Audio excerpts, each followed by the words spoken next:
দুঃখের পরে আছে সুখ, প্রাণটা আবার উদ্বেলিত হয়ে ওঠে। তাই তো, আসলে তো দুঃখের পরে সুখ। এজন্য কষ্ট যখন পাবেন, অসুস্থ যখন হবেন, ওইখানেও আনন্দ করবেন, কারণ সামনে আরাম আসতেছে। সুবহানাল্লাহ পড়েন। মুমিনের হারাবার কিছু নাই, দুঃখ পাওয়ার কিছু নাই। তার রোগের মাধ্যমে তার গুনাহ ঝরে যায়, সে আল্লাহর কাছে প্রিয় হয়ে ওঠে। তা আমাদেরকে কেউ হারাইতে পারে? কথা বলেন, আমাদের কেউ ভয় দেখাইতে পারে? মোটিভেশনাল সূরা, সূরাতুল ইনশিরাহ আর সূরাতুদ দুহা। এখানে অনেক হিউজ মোটিভেশন আছে। যারা হতাশ, যাদের জীবন ভাল লাগে না, মরে যেতে মনে চায়, গার্লফ্রেন্ড গালি দিছে, আছে না নাই? আবার বয়ফ্রেন্ড গার্লফ্রেন্ডের গালি দিছে, এ ওড়না পেঁচায়া ফ্যানের মধ্যে ঝুলে আত্মহত্যা করে। কত বড় পাগল! তুই মরলি কেন? গালি দিছে তো কি হয়েছে? হ্যাঁ, বুঝতে চায় না, হতাশ হয়ে যায়। আর বয়স কম তো, ইচড়ে পাকা, অল্পতে কাবু হয়ে যায়। এই সূরাগুলো পড়ে না। এখানে আশার বাণী আছে। আজকে আমি জানি কথা শোনাবো আপনাদেরকে, শুরুতে আগে সংক্ষেপে বলে দিই। এই সূরার মূল কথা হচ্ছে, মানে সেন্ট্রাল থিম বা সাবজেক্ট ম্যাটার, সূরাতুদ দুহার কেন্দ্রীয় আলোচ্য বিষয় হচ্ছে নিরাশ হবেন না, হতাশ হবেন না, হাল ছাড়বেন না। ভরসা রাখবেন কার উপর? মুমিনরা নিরাশ হয়, হতাশ হয়, হাল ছাড়ে নাকি ভরসা রাখে? কার উপর ভরসা? কার উপর ভরসা থাকবে? একজনের উপর। চিল্লায় বলেন, তিনি কে? Never lose hope. Every time you feel like you cannot go on, you feel so lost that you are so alone. Don't despair and never lose hope, 'cause Allah is always by your side. Insha'Allah, Insha'Allah, Insha'Allah, you'll find your way. Insha'Allah, Insha'Allah, Insha'Allah, you'll find your way. Every time you feel like you cannot go on, you feel so lost that you are so alone. Don't despair and never lose hope, 'cause Allah is always by your side. Insha'Allah, পড়েন, Insha'Allah, Insha'Allah, you'll find a way. Insha'Allah, Insha'Allah, Insha'Allah, you'll find a way. ঠিক কি না? কি সুন্দর nasheed. Never lose hope, you will find your way. তুমি তোমার পথ খুঁজে পাবে। আমাদেরকে পথ দেখায় কে? আল্লাহ। এজন্য সূরাতুদ দুহার কেন্দ্রীয় আলোচ্য বিষয় হচ্ছে হতাশ হওয়া যাবে না, নিরাশ হওয়া যাবে না, হাল ছাড়া যাবে না। ভরসা রাখতে হবে একজনের উপরে। চিৎকার করে বলেন, তিনি কে? আল্লাহ। হতাশ যারা, ফ্রাস্ট্রেটেড, আপসেট পিপল, তাদের জন্য, হতাশ ব্যক্তিদের জন্য এই সূরাটা একটা আলোকবর্তিকা, একটা আলোর মশাল। এই সূরাটা পড়লেই হতাশ ব্যক্তিরা মনে শান্তি পায়, আশা ফিরে পায়, দিক ফিরে পায়। ঠিক কি না? এই সূরাটা নাজিল হওয়ার একটা ব্যাকগ্রাউন্ড আছে, শুনবেন। বিষ্ণু ঈসা ইসলামের কাছে যখন ওহী নাজিল হতে শুরু করলো, বিষ্ণু ঈসা ইসলাম ওহীর কথাগুলো পৌঁছে দিতে লাগলেন। যাই নাজিল হতো বিষ্ণুনবী পৌঁছে দিতেন। বিশ্বনবী সাহাবাদের কাছে শেয়ার করে দিতেন। যেটাই নাজিল হতো তিনি পৌঁছে দিতেন, যেটাই। কারণ আল্লাহর আদেশ, ইয়া আইয়ুহার রাসূল বাল্লিগ মা উনজিলা ইলাইক। ও নবী, আপনার কাছে আমি ওহী থেকে যা নাজিল করি সব পৌঁছে দেন, একটাও গোপন করা যাবে? আল্লাহর কাছ থেকে বিশ্বনবী যে সমস্ত মেসেজ, ইনফরমেশন, তথ্য, রেভেলেশন ওহী পেয়েছে, একটাও কি বিশ্বনবী গোপন করেছে? সব প্রকাশ করে গিয়েছে, সব শেয়ার করে গিয়েছে। বিশ্বনবী শেয়ার করতে লাগলেন। সকালে যা নাজিল হয় শেয়ার করেন, দুপুরে নাজিল হয় শেয়ার করেন, রাতে নাজিল হয় শেয়ার করেন, শেয়ার করতে লাগলেন। কিন্তু কি অবাক করা কাণ্ড, হঠাৎ করে এই ওহী আসার ধারাবাহিকতা আল্লাহ বন্ধ করে দিলেন। ওহী আর আসে না, আকাশ থেকে নতুন তথ্য আর নামে না। ঘটনা কি? ওহী আসে না কেন? তথ্য আসে না কেন? জিব্রাইল আসে না কেন?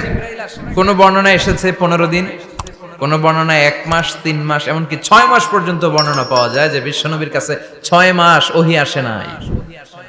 বিশ্বনবী তো অবাক, ঘটনা কি, ওহী নামে না কেন? আর ওহী না আসলে তো বিশ্বনবী শেয়ার করতে পারে না। এতদিন যা আসতো বলে বেড়াতো, এখন আসেও না, বলতেও পারে না। কাফির মুশরিকরা বিশ্বনবীর গালি দিতে শুরু করলো, মুহাম্মদের রব মুহাম্মদের ভুইলা গেছে, মুহাম্মদের আল্লাহ মুহাম্মদের ছেড়ে দিয়েছে। বিশ্বনবীর চাচি আবু লাহাবের স্ত্রী উম্মে জামিল বলতে শুরু করলো, কি মুহাম্মদ, তোমার শয়তানটা তোমার কাছে আসে না? না, শয়তান দ্বারা তিনি জিব্রাইলকে বুঝিয়েছেন যে তোমার জিব্রাইল তোমার কাছে আসে না। এভাবে সবাই গালমন্দ করতে শুরু করলো যে মুহাম্মদের আল্লাহ মুহাম্মদকে ভুলে গিয়েছে। বিষ্ণু ঈসা ইসলাম নিজেও হতাশ হয়ে গেলেন, কি রে ওহী আসে না কেন? আমার কোনো ভুল হচ্ছে না তো? আমার কোনো অপরাধ হয়ে গেল না তো? আল্লাহ কি আমার উপর অসন্তুষ্ট হয়েছেন? আল্লাহ কি আসলেই আমারে ভুলে গেছেন? আল্লাহ কি আমাকে ত্যাগ করেছেন? তিনি কি আমার উপর রেগে আছেন? আমরাও মাঝে মাঝে এরকম হতাশ হয়ে পড়ি। এরকম হতাশ লোক আছে না নাই? কিরে আমার দোয়া কবুল হয় না কেন? আল্লাহ আমার ডাকে সাড়া দেয় না কেন? আমার জীবনে এত দুঃখ কেন? আমার জীবনে তো ভালো কিছু হয় না, খালি সব কষ্ট আমার কেন? এরকম আছে না নাই? এরকম হতাশদের জন্য এই সূরাটা একটা আলোকবর্তিকা, মোটিভেশনাল সূরা। আলহামদুলিল্লাহ পড়েন। বিশ্বনবীকে আল্লাহ আশ্বস্ত করলেন আর এই সূরাটা নাজিল করলেন আর বললেন ওয়াদ-দুহা, ওয়াদ-দুহা।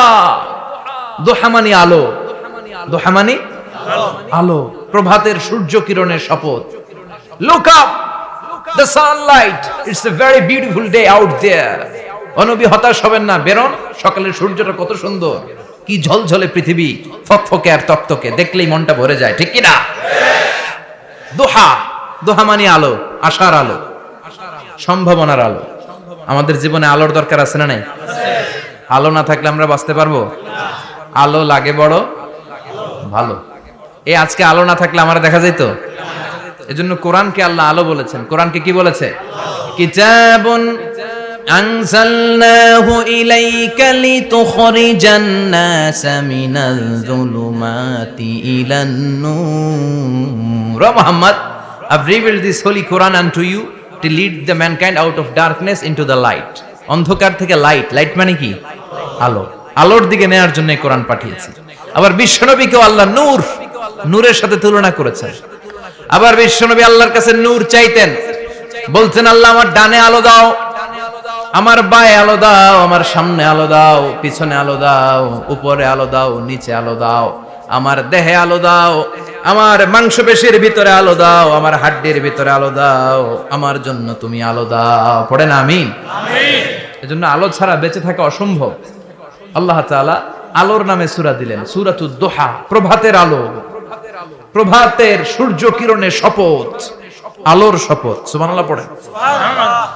এরপর আল্লাহ বললেন ওয়াল লাইলি ইযা সাজা, আলোর শপথ, সকালের সকালবেলার সূর্য কিরণের শপথ। দ্বিতীয় আয়াতে আল্লাহ বললেন রাত্রিবেলার শপথ, যখন রাত্রিটা নিঝুম হয়, হয় নিস্তব্ধ, নিঝুম আর নিস্তব্ধ রাতের শপথ। তাহলে আল্লাহ আলোর কসম কাটলেন, তারপরে অন্ধকারের কসম কাটলেন, ঠিক কিনা? আলো দ্বারা মূলত আল্লাহ তাআলা ওহীর আগমনকে বুঝিয়েছে, আর অন্ধকার দ্বারা আল্লাহ তাআলা ওহীর অনুপস্থিতি বুঝিয়েছে। এটা দিয়ে আল্লাহ বুঝাতে চাইলেন, ও নবী, কাফির মুশরিকরা আপনারা গালি দেয়, ওরা বলে যে আমি আপনারে ভুলে গেছি, আমি আপনারে ত্যাগ করেছি, আমি আপনার প্রতি অসন্তুষ্ট। না না, আমি ইচ্ছা করে ওহী পাঠাই না, কারণ সব সময় আলো থাকলে ভাল লাগে না, কিছু সময় অন্ধকারের দরকার আছে না নাই? বুঝে শুনে উত্তর দিয়ে। 24 ঘন্টা আলো, 365 দিন খালি আলো আলো আরো আলো। যদি সূর্যের আলো সব সময় থাকে 365 দিন, ভাল লাগবে? রাতে ঘুমাবেন কেমনে? আবার সব সময় ঘুটঘুটে অন্ধকার, আলো নাই, ভাল লাগে? ক্ষেত খামারে চাষ করা লাগবে না, বাজারে যাওয়া লাগবে না। তার মানে আলোরও দরকার আছে, অন্ধকারেরও দরকার আছে। এটা দিয়ে আল্লাহ বুঝাতে চাইলেন, নবী, ওহী নাজিল করার জন্য দরকার আছে, মাঝে মাঝে ওহী বন্ধ রাখা আপনারে বিশ্রাম দেওয়ারও দরকার আছে। চিৎকার করে পড়েন আল্লাহু আকবার। এজন্য আল্লাহ বললেন ওয়াদ-দুহা ওয়াল লাইলি ইযা সাজা মা ওয়াদ্দা'আকা রাব্বুকা ওয়া মা ক্বালা ওয়ালাল আখিরাতু খায়রুল লাকা মিনাল উলা। সুবহানাল্লাহ পড়েন। ও নবী, প্রভাতের সূর্য কিরণের শপথ, নিঝুম নিস্তব্ধ রাত্রিবেলার শপথ, আলো আর অন্ধকারের শপথ করে আমি বললাম, আপনার প্রভু আপনারে ভুলে যায় নাই, আপনার উপর অসন্তুষ্ট হয় নাই। আমি আল্লাহ ইচ্ছা করে ওহী বন্ধ রেখেছি, কারণ ওহির একটা পাওয়ার আছে। বারবার ওহী রিসিভ করলে আপনার স্নায়ু এটা সহ্য করতে পারবে না, আপনার দেহ এটারে বরদাস্ত করতে পারবে না। নবী, আমি আপনার প্রতি এত রহম দিল, এত ভালোবাসি, বারবার ওহী নিতে নিতে আপনার যে কষ্ট হয়, এই কষ্টটা আমার আল্লাহর সহ্য হয় না। এজন্য আমি আল্লাহ ইচ্ছা করে কিছুদিন ওহী বন্ধ রাখছি। সুবহানাল্লাহ পড়েন। তার মানে এই নয় যে আমি আপনারে ভুলে গিয়েছি, আমি আপনারে ছেড়ে দিয়েছি। আরে নবী, আমি তো আমার নামের সাথে আপনার নামকে জুড়ে দিয়েছি। লা ইলাহা ইল্লাল্লাহ মুহাম্মাদুর, যেখানে আমার আল্লাহর নাম সেখানে বিশ্ব নবীর নাম আছে না নাই? আজান যখন দেই আল্লাহু আকবারের পরে বিশ্ব নবীর নাম আছে না নাই? একামতে আছে না নাই? আবার আল্লাহর জন্য যখন সালাত আদায় করি, শেষ বৈঠকে বিশ্ব নবীর উপর দুরূদ আছে না নাই? রাফা'না লাকা যিকরাক, ও নবী, আপনার নামকে আমি অনেক উপরে তুলে ধরেছি। আমার নাম যেখানে আপনার নাম ওইখানে, গোটা বিশ্বব্যাপী আপনার নাম ছড়ায় যাবে। ওরা আপনারে গালি দেয় কবি বলে, ওরা গালি দেয় গণক বলে, ওরা বলে আপনি আবতার, লেস কাটা। আসলে যারা আপনারে গালি দেয় ওরাই লেস কাটা। ওরা আপনারে বলে আপনি নির্বংশ, আপনার ছেলেগুলো বেঁচে নাই, মেয়ে বেঁচে আছে, আপনার নাম নেয়ার কেউ থাকবে না। ওই আবু জাহেল, উতবা, সাইবা, ওদের নাম নেয়ার কেউ থাকবে না। আপনি লেস কাটা নন, আপনি নির্বংশ নন। ইন্না শানিয়াকা, চিল্লায় বলেন ইন্না শানিয়াকা। যারা আপনারে গালি দেয়, যারা আপনারা নিয়ে কটু কথা বলে, ওরাই লেস কাটা, ওরাই নির্বংশ। ওদের বংশকে আমি আল্লাহই নির্বংশ করে ছাড়ি। চিল্লায় বলেন ঠিক কি না? ও নবী, মা ওয়াদ্দাআকা রাব্বুকা ওয়া মা ক্বালা, আপনার রব আপনারে পরিত্যাগ করে নাই, আপনারে ভুলে যায় নাই, আপনারে ছেড়ে দেয় নাই। আপনার রব ইচ্ছা করেই ওহী নাজিল বন্ধ করে রেখেছে। আমি ইচ্ছা করেই আপনারে প্রেসার দিতে চাই নাই গো নবী, কারণ ওহী রিসিভ করা অনেক কঠিন। এটা আস্তে আস্তে আপনি অভ্যস্ত হবেন। সুবহানাল্লাহ পড়েন। ওহীর একটা পাওয়ার আছে না নাই? আমরা তো কি মজায় মজায় কোরআন পাইছি। এই যে কি সুন্দর কোরআন নিয়ে বসি, পড়ি, তাফসীর করি, কি মজার কোরআন। আহা, এই কোরআনটা রিসিভ করতে যে বিশ্বনবীর কত কষ্ট হয়েছে। এই কোরআনকে আল্লাহ বলেছেন এটা কাউলান সাকিলা, very heavy and weighty word, এটা অনেক ওজনওয়ালা কথা। ইন্না সানুলকি আলাইকা কাউলান, এটার অনেক ওজন। এই কোরআনটা যদি পাহাড়ের উপরে নাজিল করা হতো, পাহাড়গুলো দুমড়ে মুচড়ে ভেঙে টুকরো টুকরো হয়ে খান খান হয়ে যেত। ঠিক কি না? এত কঠিন বানিয়ে এটা। ও নবী, আমি আলোর সাথে ওহীর মিল ঘটিয়েছি, আলো দিয়ে ওহীকে বুঝিয়েছি। সূর্যের যেমনি কিরণ আছে, তেজ আছে, এই ওহীরও একটা তেজ আছে।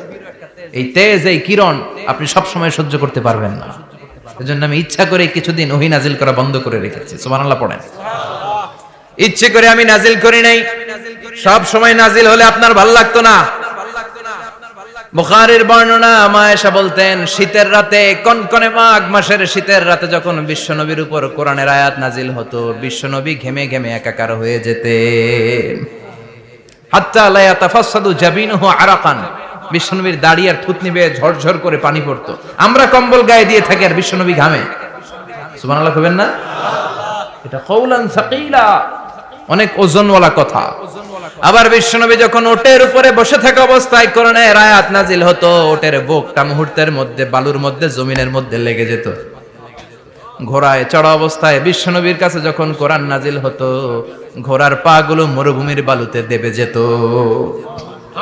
মাঝে মাঝে বিশ্বনবী সাহাবাদের রানের উপরে, পায়ের উপরে মাথা দিয়ে শুয়ে পড়তেন, ক্লান্ত শ্রান্ত। যায়েদ বিন হারেসা, বিশ্বনবীর পালক পুত্র, তার পায়ের উপরে মাথা রেখে বিশ্বনবী একবার কথা বলতে বলতে ঘুমিয়ে পড়লেন। ঘন্টাখানিক ঘুমালেন। যায়েদ বিন হারেসা বলে, আমার কাছে তেমন কোনো কষ্টই হচ্ছে না, বিশ্বনবীর মাথাটা খুব বেশি ওজন মনে হচ্ছে না। ঘন্টাখানিক পর বিশ্বনবীর চোখ খুললেন, আর খোলা মাত্রই ওনার উপর ওহী কোরআনের আয়াত নাজিল করতে শুরু করলো। কে? যায়েদ বিন হারেসা বলে, যখনই কোরআনের আয়াত নাজিল হতে শুরু করলো, আমার মনে হচ্ছে বিশ্বনবীর মাথাটা 50-60 কেজি ওজন বেড়ে গিয়েছে। বিশ্বনবীর মাথার ওজনে আমার পায়ের রান ফেটে যাবে, আমার পায়ের হাড্ডি ফেটে যাবে, আমার পাটা ভেঙে খান খান হয়ে যাবে মনে হচ্ছিল। তার মানে কোরআনের আয়াত যখন নাজিল হয়, বিশ্বনবীর উপর একটা প্রেসার আছে না নাই? এইজন্য আল্লাহ বললেন, নবী, আমি আপনার ভুলে যাই নাই। কাফেররা যেমনি আপনারে গালি দেয় যে আমি আপনারে ভুলে গিয়েছি, আপনার উপর আমি অসন্তুষ্ট, নেভার, অসম্ভব। আমি আপনার উপর কখনো অসন্তুষ্ট নই, বরং আমি ইচ্ছা করি আপনার উপর থেকে প্রেসার কমিয়ে দেওয়ার জন্য কয়েকদিন ইচ্ছা করে আপনার ছুটিতে রাখছি। সুবহানাল্লাহ পড়েন, যাতে করে আবার এনার্জি গায়ে নেওয়ার পরে নতুন করে কোরআনের আয়াত রিসিভ করার জন্য আপনি সক্ষম হন। চিল্লায় পড়তে হবে আল্লাহু আকবার।